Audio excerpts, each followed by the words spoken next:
Hey everyone, and welcome to episode 20. Already had episode 20 of Diabetics for Diabetics Radio. Today, we are talking about what I am doing.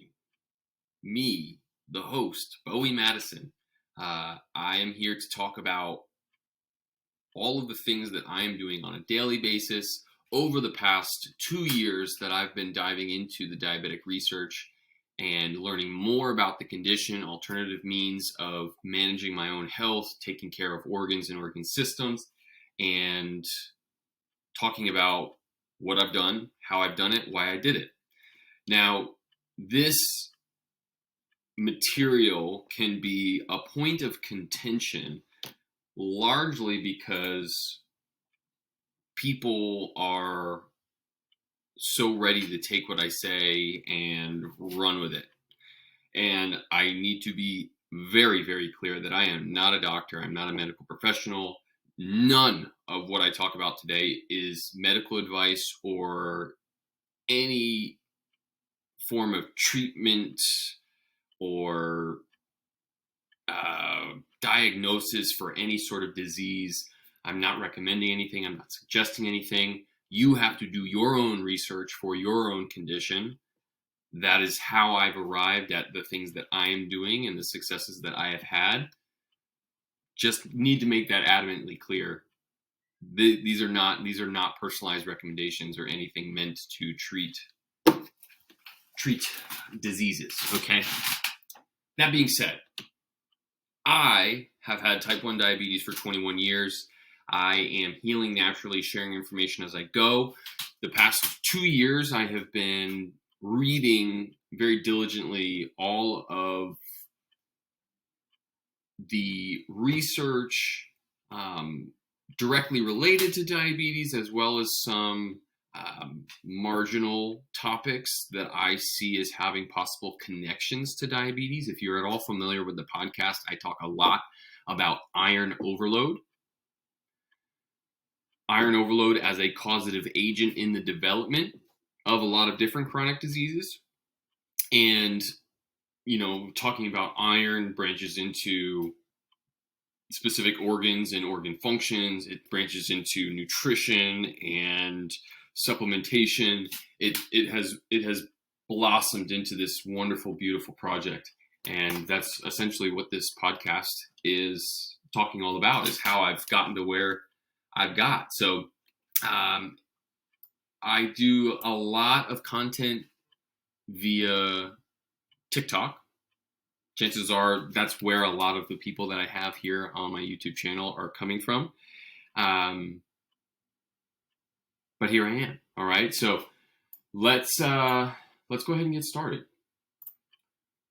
So speaking of starting, how did I get started? And the ironic thing about all of this is that none of it was with an eye for my diabetes, right? I was a college athlete. In school, I've been athletically inclined my whole life. I was diagnosed when I was 8 years old. I was taught from an early age that physical activity was going to be a major part of how I maintained my health, and that has stuck my whole life. And 2 years ago, when I started getting into all of the stuff that we'll talk about later on, it really started as an interest in physical training, means of like increasing my energy, my muscle mass. If there were diabetic benefits, cool. It was definitely not at all a primary motivator for me. In terms of where I was getting my information from, I found some really, really interesting resources on social media, Instagram specifically. There were some really great trainers who were talking a lot about supplements and things that they were using. I loved the way they talked about it. They were definitely more on the research and development side of things, as opposed to kind of like your, the prototypical gym rat, testosterone boosting type of thing. They were very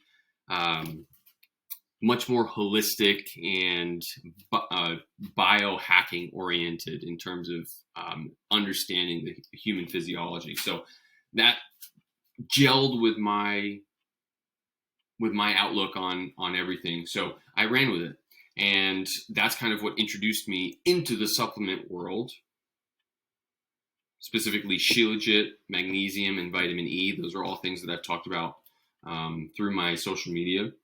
Now, when I learned about those, obviously they were talking about it. I had to do my due diligence just the same way that, if you're hearing anything that I talk about here for the first time, I encourage you to also look it up for yourself to kind of gain your own basis of understanding before you decide to do anything with it. But I looked it up. I liked it. I wanted to try it. And so I did. And what happened was this blossomed into this really incredible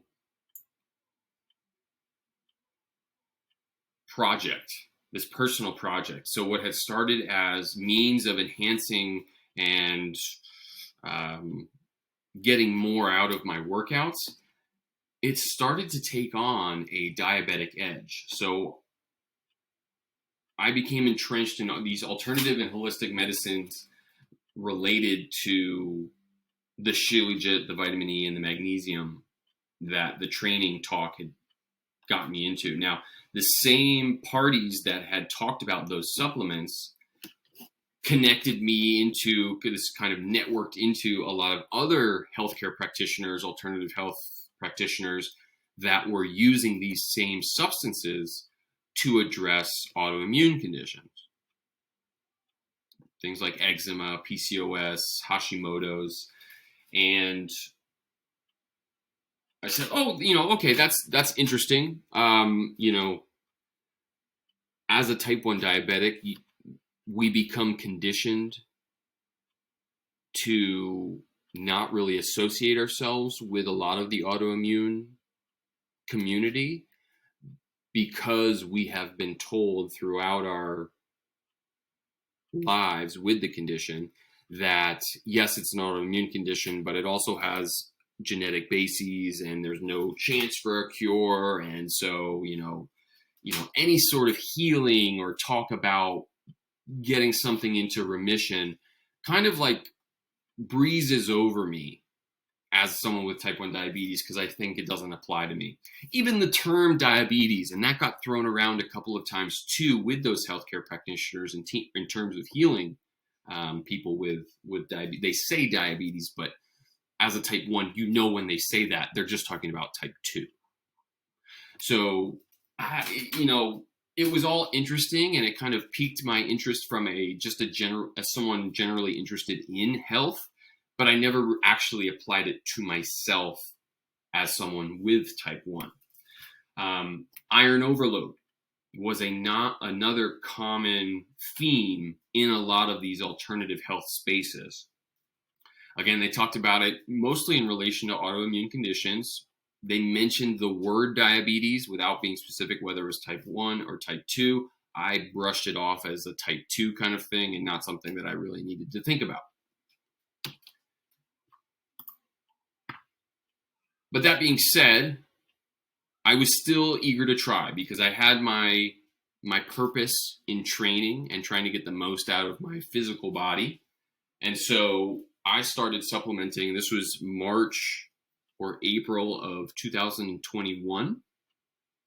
So I started with vitamin E, vitamin K, fat-soluble vitamins, Shilajit, which is a trace mineral-rich resin, copper, magnesium, systemic enzymes, and then berberine. And so I did some digging. Now, I have titles here for papers talking about the ties between those initial supplements that I was taking, or that I started taking here, and diabetes. Now, I do not want to come across as the person that finds one paper that says something that I like and then it becomes truth. These are just the tip of the iceberg, so to say, right? So there's a lot more to each of these vitamins and their roles in a lot of the different facets of diabetes. These are just examples for you to go off of and to show that yes, they are being talked about.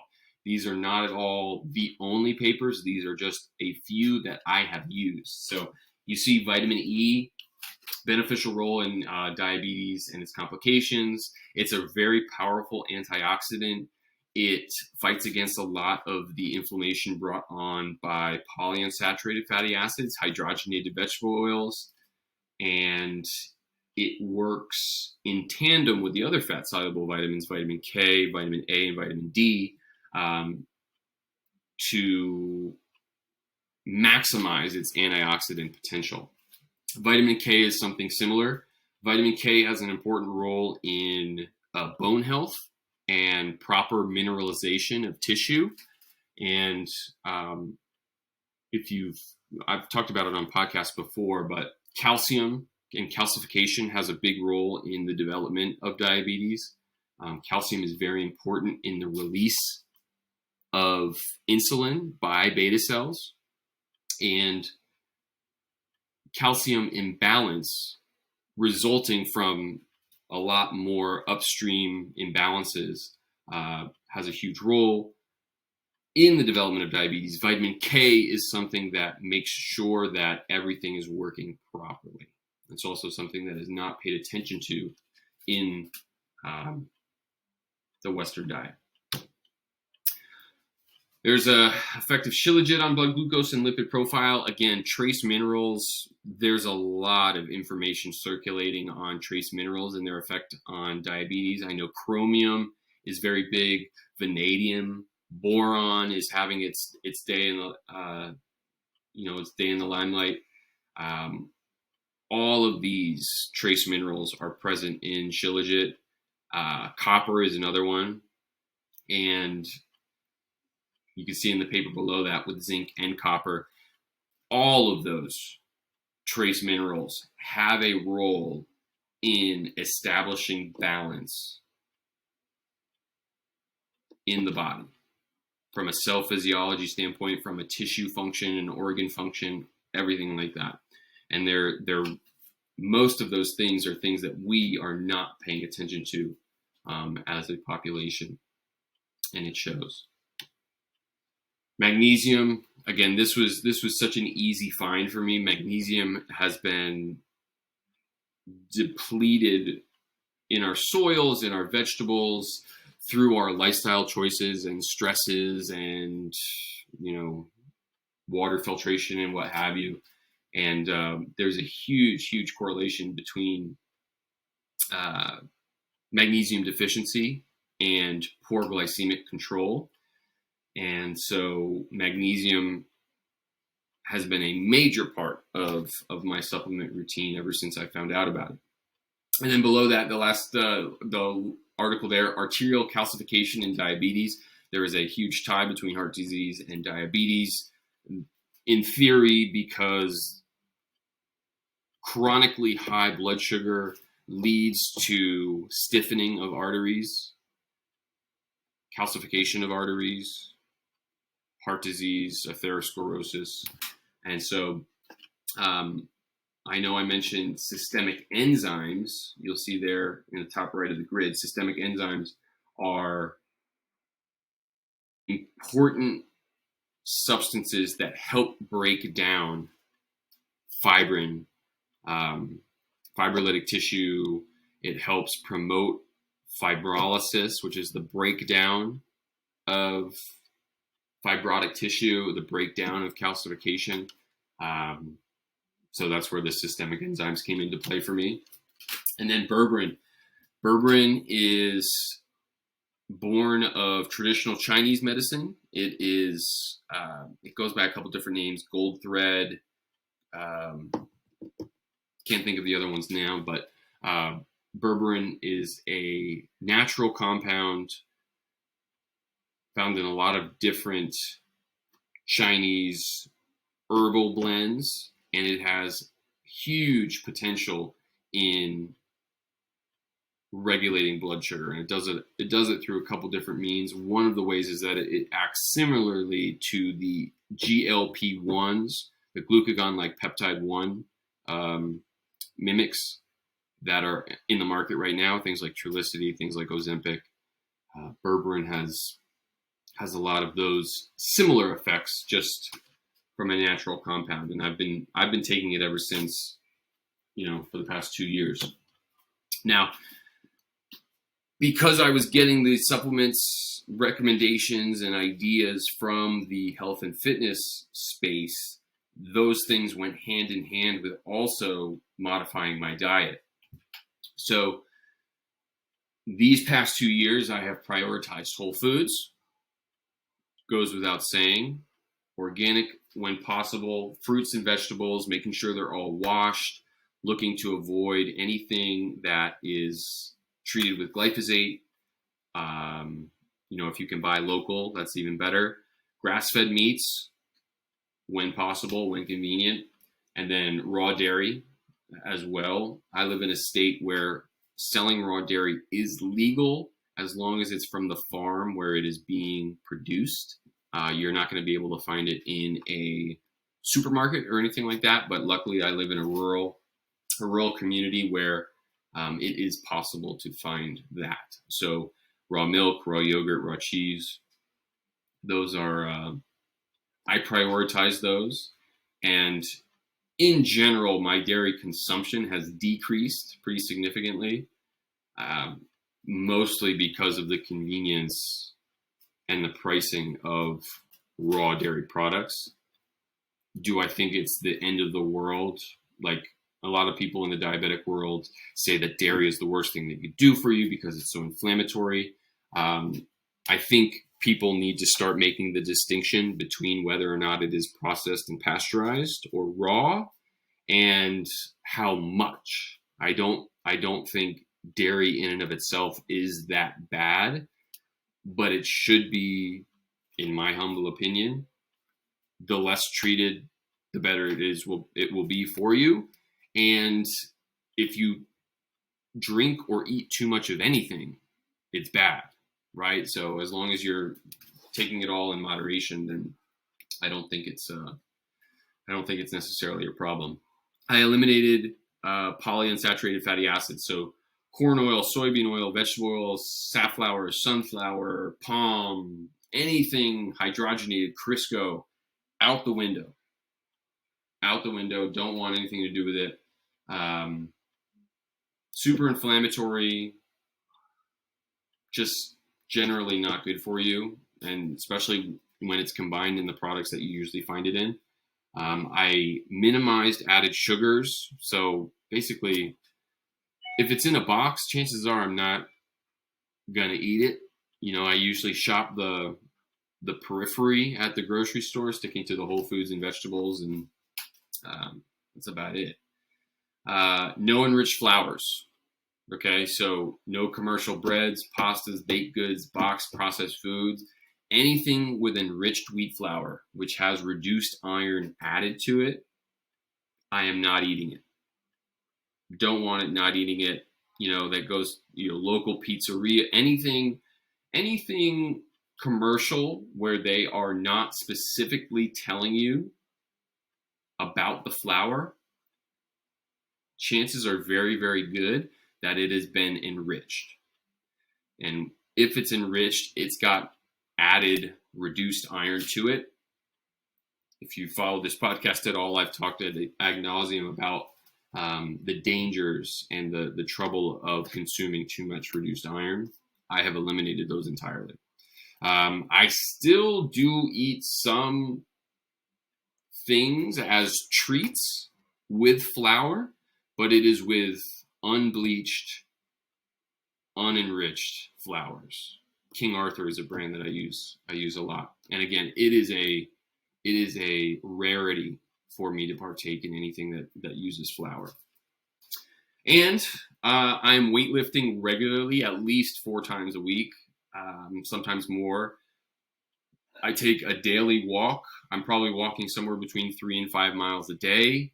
I break that up probably 2 or 3 times throughout the day just to get fresh air, and get some sun on my skin and clear my mind.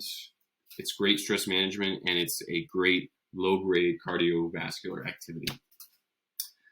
Now, some life events. So between 2021 and into 2022, I changed jobs. I moved cities.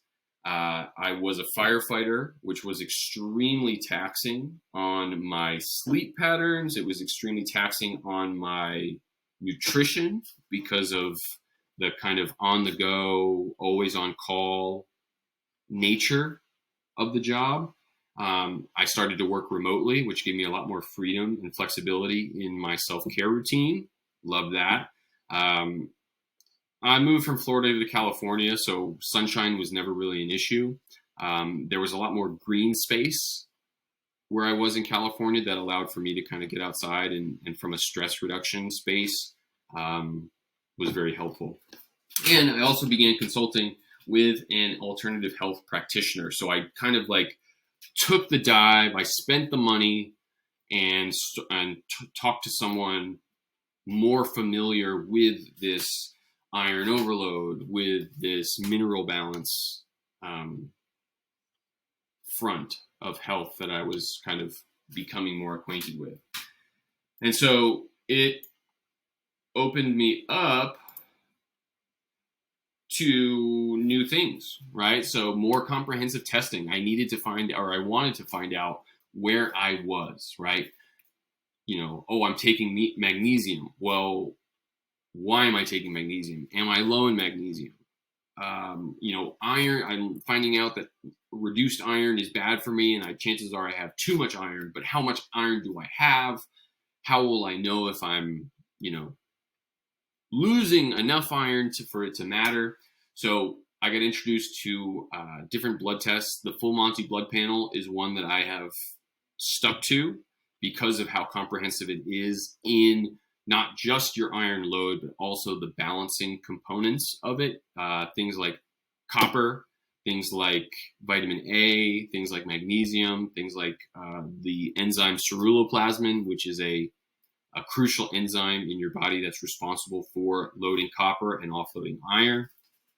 And then I also learned about the effect of donating blood on reducing your iron. And so I began my own routine of donating blood. So in April 2022, when I had that initial consultation with this healthcare practitioner, and I learned about the potential health benefits of donating blood, I said, I did my due diligence. I said, I'm down for it. So from that point on, April 2022, all the way up until now, my last donation, it's July of 2023. I had my last donation in June of 2023. I will do it again in mid-August. I've been doing blood donations every 2 months, and each donation offloads anywhere from 200 to 250 milligrams of iron if you're doing a whole blood donation. So minimum, I think, depending on your state in the U.S., they have their required minimum times. You have to allow for your body to reacclimate after having lost that blood. Hematocrit, hemoglobin, ferritin to make sure everything is back to where it should be before you can donate again. For where I am, that's 56 days or about 2 months. So at 2-month intervals, I have been donating blood. And with those Full Monty blood panels, the trend of iron in my blood and balance of iron recycling components has improved. And so I started at about 100, my serum ferritin levels, and they have decreased to 65. I need to test again. I'll probably do that in the middle of next month before I donate again, and looking to get that down somewhere in the 20s and 30s.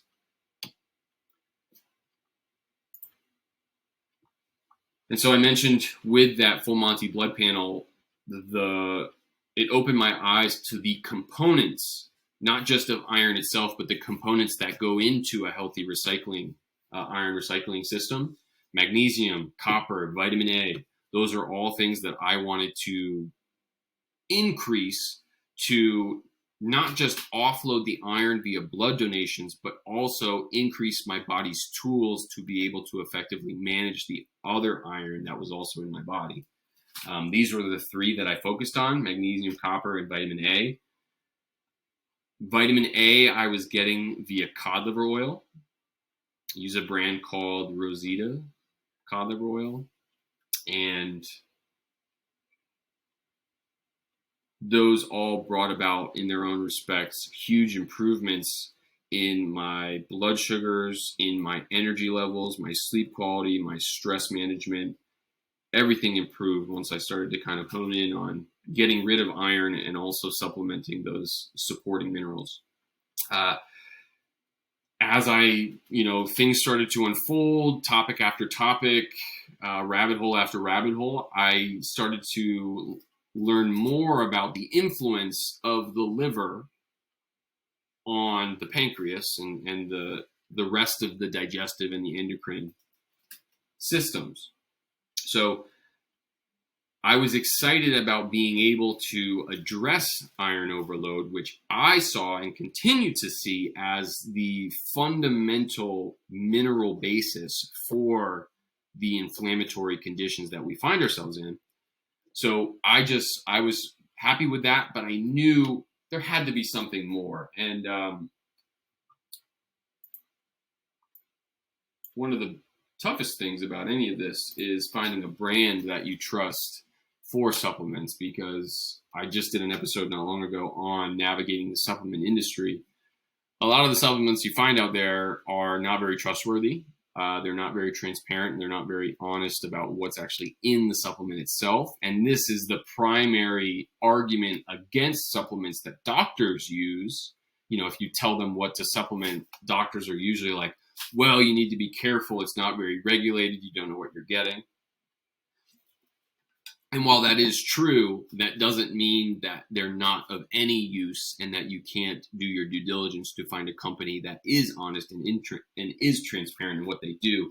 These are the three main ones that I have been using, and they'll all be linked in the description for how I get mine: Ancient Bliss, Thorn, and Mitolife. Those are my big ones. Now, I mentioned that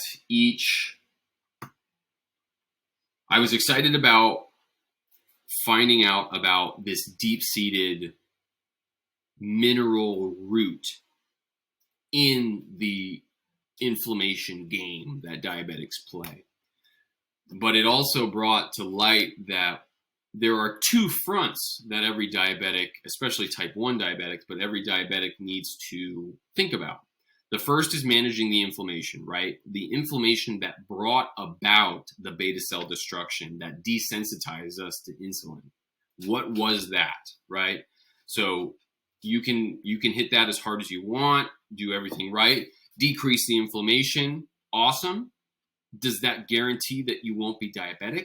I don't know, right? Because there's this whole other front. Once you lose your beta cells and once you stop, your insulin production drops below that critical threshold of being self-sustaining, you also have to be concerned or cognizant of getting more beta cells, right? Beta cell health, promoting beta cell regeneration, because that was another thing that the diabetic research was never really clear on. Was, yes, we know that beta cells regenerate at a very slow pace, a pace that would never catch up to the degree that they were being taken away through inflammation.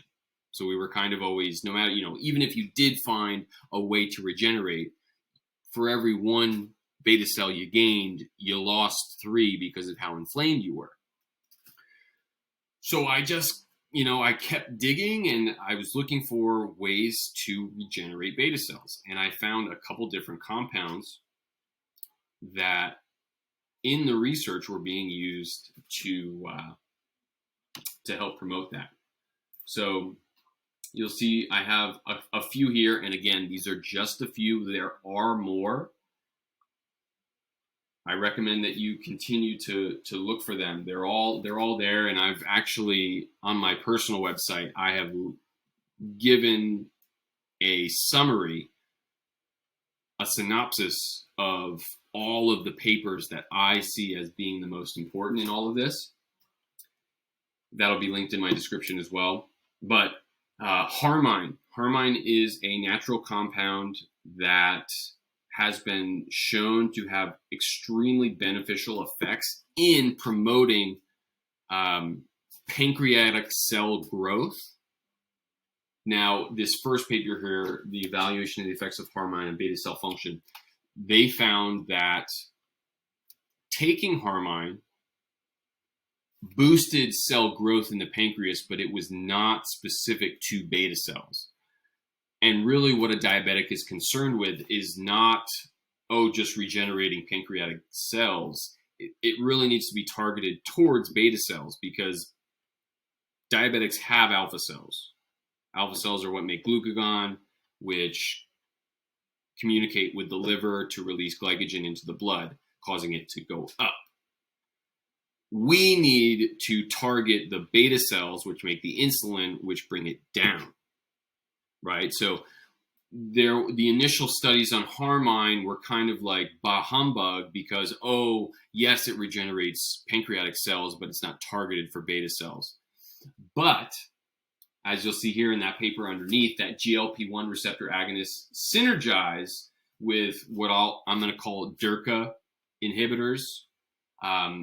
Harmine, the mechanisms by which it does what it does in the pancreas is through a DERCA pathway, the DERCA inhibitor.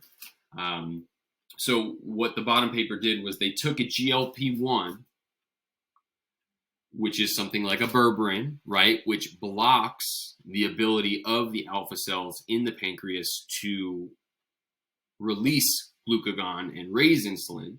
So it kind of like puts the kibosh on alpha cells, and then that growth potential of Harmine is then targeted to the beta cells, right? So they were seeing some pretty good growth in this bottom paper for beta cells specifically, which is encouraging. And so I thought to myself, okay, well, where do I find Harmine, right? It's a specific compound, but is there any sort of natural source for it? Where can I find it? And so I found some. It's a naturally occurring part of something called Syrian rue or Peganum harmala in the seeds. It's in there. So I bought some Syrian rue seeds. I crushed them up. I ground them up in a blender. I stuffed them into capsules, and I started throwing them back to see what would happen. And so July 22, 2022 was a crazy month for me, because Syrian rue, specifically the Harmine itself, has the potential for psychoactive properties. And I had no basis, no context for what was too much or what was not enough. I didn't know how much to take. And so I experimented with some pretty high amounts, and I had myself a bit of a time trying to figure out what worked for me. But in those initial, 5 to 6 weeks of me testing out that Syrian rue, I saw huge improvements in my insulin usage. I was using significantly less insulin than I was before. I was elated, absolutely elated. I was so excited with how much progress I was having. I was like, oh man, I'm going to be free and clear of this in no time. Give me 2 more months and I'll be good to go. It didn't end up that way. But I was so encouraged by what I was finding with this Harmine that I decided to stick with it and then keep branching into other things to see if I was missing something else. And I mentioned before the emphasis on liver health and how the liver plays such an important part in iron regulation, iron recycling, and in an iron overloaded system, the liver is like the kingpin, the keystone organ of restoring order. So I needed to make sure that I was taking care of my liver. And so through my own research, through the consultation with that alternative health practitioner, I learned about the liver and gallbladder flush. So I bought the book, The Amazing Liver and Gallbladder Flush by Andreas Moritz, and it has its own protocol for flushing your liver of calcified gallstones, which result from mineral deficiencies, food quality, all different kinds of things. But when I tell you that I've gone through 5 cycles now of that liver flush, that I have produced thousands of calcified gallstones, ranging anything in size from like the size of a lentil all the way up to the size of a quarter. I am not kidding you. And I had no idea that they were ever there. I had no reason to believe that they were ever there. Holy hell. Holy hell. That was such a huge thing for me, because it opened up Pandora's box, because I was like, oh my God, 2 months before that, liver health's important. Make sure, it's like, okay, I'll take a liver cleanse pill or whatever. No, this was like structural problems with my liver. I did these flushes. I got rid of all these stones, and I felt incredible. Incredible. The quality of my skin completely changed. I had never tanned before. I was always just a burn and freckle kid. Olive skin, never burned, no peeling in the sun. It was amazing. My digestion improved. I didn't even think I had bad digestion. Just the way I digested food, my sense of satiety and feeling full throughout a meal. It was incredible. Absolutely amazing. And so you combine all of the things I just mentioned, that the Syrian rue, the liver flushes, with the consistency in my food practices, my diet practices, and my supplementation practices. Every day I feel better than I ever have before. Food stayed consistent. My exercise stayed consistent. There have been minor fluctuations in insulin sensitivity as I was going through these things, but I am trending down in terms of my insulin usage. I mentioned in that the post liver flush period, my skin complexion changed, my digestion changed, energy changed, everything improved. And so amidst the liver flush there's a certain amount of time that you have to take off in between each one. I started adding more supplements. So GABA has been shown to be influential in generating new beta cells, not through kind of like out of nowhere just making new beta cells, but actually converting alpha cells to beta cells. So turning an alpha cell to a beta cell, making it capable of producing insulin. So I started supplementing GABA. I started taking niacinamide, trace minerals, quercetin, which is a natural iron chelator. Iron chelators are something that act on iron in your system and neutralize them to make sure that they are not doing anything it's not supposed to.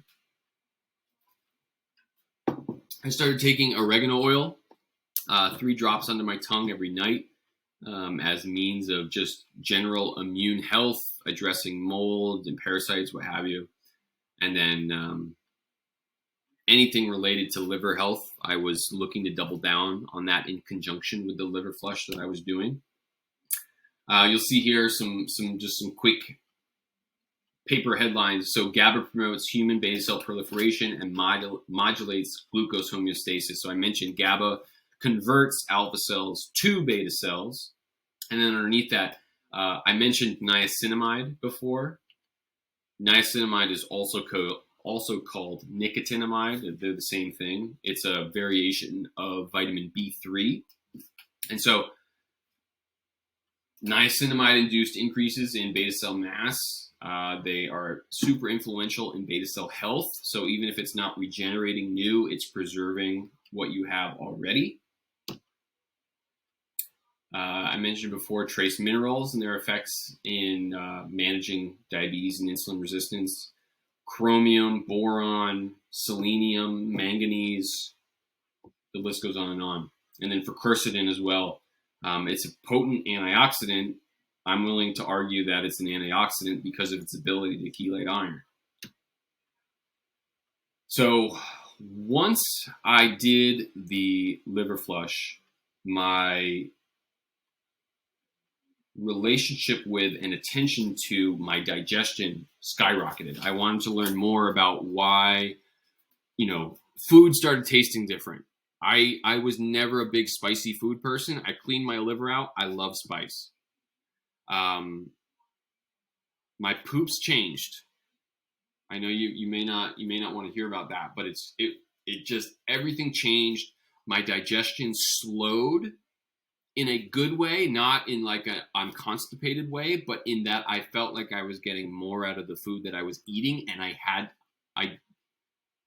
could eat less and feel full for longer. And it just opened up this whole can of worms in terms of amylin production. Amylin is another protein produced by your beta cells along with insulin. It's something that no one seems to know about. Amylin is something that paces your digestion so that your beta cells' insulin can work effectively to prevent spikes or lows. And then with a compromised liver, you're also affecting your ability to digest fats, which is part of what the liver is responsible for, is making bile. And then parasites. There is this group of people that have really, really dove into parasites and their connection with the development of diabetes. And for the longest time, I didn't want to pay attention to them. I had iron overload. Iron overload made so much sense, but the parasite conversation never went away. And so I said, hey, why not? So I looked into that a little bit more as well. So just a little over a month ago, I added alpha lipoic acid, vitamin C, and glutathione to address the amylin production, the amylin aggregation that happens in the disease development of diabetes. Those are all factors that go into breaking down and neutralizing aggregated amylin. And in reading more about parasites and diabetes, I found out that a lot of the things that I was already taking were anti-parasitic. So I kind of considered myself good to go on that front. Berberine, oregano oil, and I cook with a lot of garlic, but I also supplemented. I would do like mornings where I would chew on a clove of garlic before I ate anything else. That's also good for clearing out parasites. So that I'm still adventuring into that parasite realm, but I was pleased with where I was in terms of addressing that. So we'll see here, inhibition of human amylin aggregation and cellular toxicity by lipoic acid and absorbic acid. So alpha lipoic acid, I mentioned I started, and then vitamin C and absorbic acid are the same thing. So that helping to break down any sort of toxicity that amylin buildup had caused, and then glutathione as a natural antioxidant that your liver uses a lot to help regulate glycemic control. And then being in the health and wellness field, you kind of you learn a lot about a lot of different types of things. And I am one to say, okay, tell me about it. See if I'll try it. I do morning liver tonic. So olive oil, apple cider vinegar, or lemon juice sea salt, garlic, cayenne, and then a little mix of black pepper and turmeric as well. I throw that back about a half hour, 45 minutes before I eat breakfast. Something to just kind of stimulate the digestive enzymes of the liver, clean it out, get my digestion going before I start my day. I've been doing red light therapy for the better part of a year and a half. At night, I don't have any blue light on. I just keep that red light on as I get ready to go to bed. It helps regulate your circadian rhythm. I also do it in the morning as well. Helps with your skin health. I've read that as well. And then I did a quick, probably 30-day period experimenting with methylene blue. I honestly, the only reason I haven't started that again is because I didn't reorder it. But I think I will. It's a super powerful antioxidant. Again, do your research. This is not at all a recommendation or anything. Just look into it.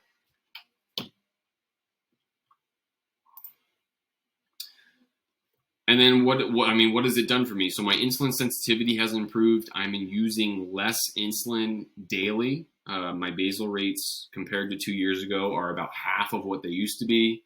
My carb to unit ratio has fluctuated some, but it's always kind of seemed to trend down. I mentioned my digestion improving. I feel full longer. I can go longer periods of time without food, without feeling like I'm going to crash. My spikes up and down are much less severe.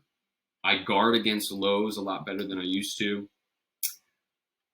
Energy's better. My skin clarity, quality, ability to handle sun has all dramatically improved.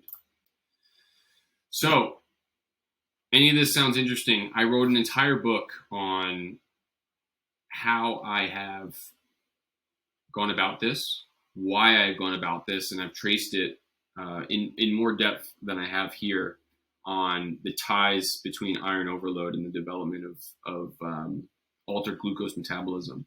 So this will all be linked in my description. I've got a supplement guide, nutrition guide, talking all about the things that I look for when I go to the supplement store, when I go to the grocery store. So subscribe. Again, it's better together. We, as diabetics, have to come together and start to share experiences and talk more about what we're doing to heal. All right. So subscribe here on YouTube. Follow me on TikTok as well at Bowie_Madison.